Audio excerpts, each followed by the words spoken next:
So welcome to David's Ghost Stories. Not all that long ago, in truth, I was invited to go down to Aylesbury, near Oxford there, and entertain and possibly talk to a group of international sales managers about how Greenhalghs use this company's products. And the company in question was Puratus or Puratus from Belgium. So I like to tell a good story, as you can obviously tell by now, and all expenses, thank you very much, to go down to Oxford to this lovely country pub, cum hotel.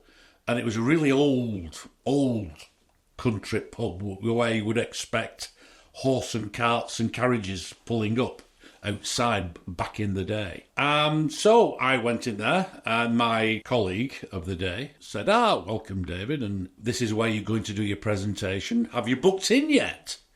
And I went, no, I haven't, Peter. I've literally just got out of my car. He said, well, come with me to reception and I'll just make sure everything's okay for you. I said, well, that's very, very kind of you. So he said, you do know this hotel is haunted. And I went, get out of it. I'm sorry, I'm not a believer, but there you go. Thank you very much for trying to, put one over on me. But listen, let me just get on with the job. I'll entertain your guests, and I'll tell them all about Greenhalghs, and I'll get on my way. He said, but you're stopping overnight, aren't you? I said, I wasn't going to do, no. He said, well, okay, then, well, you are going to stop overnight because we've got an evening meal. So I said, okay, fair enough then. So I was booked into this room. So I did the job as requested. I entertained, I informed all these people about Greenhalghs and Puratos. And after a lovely meal, I went to bed. So we're getting into bed about 11 o'clock in the evening, and I soon go to sleep. However, 2:30, 3 o'clock in the morning, I heard a noise. And obviously you come to and wondering what the noise was. And in every or most hotel bedrooms, you have a courtesy tray with a kettle and tea bags and those little pots of milk. And I thought, that's the kettle. Nah, it can't be the kettle because I've not switched it on.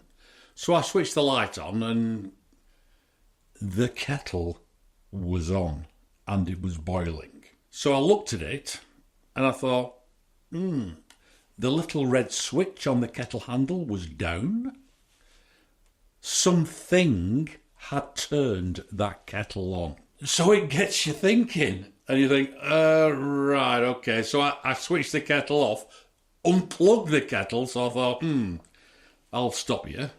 And so I'm going back into bed again. And then about another half an hour later, on this bedside cabinet, there was a knock, knock, knock. And I hadn't gone to sleep by then, and so I sat up quickly and I turned the light on at the side of the bed.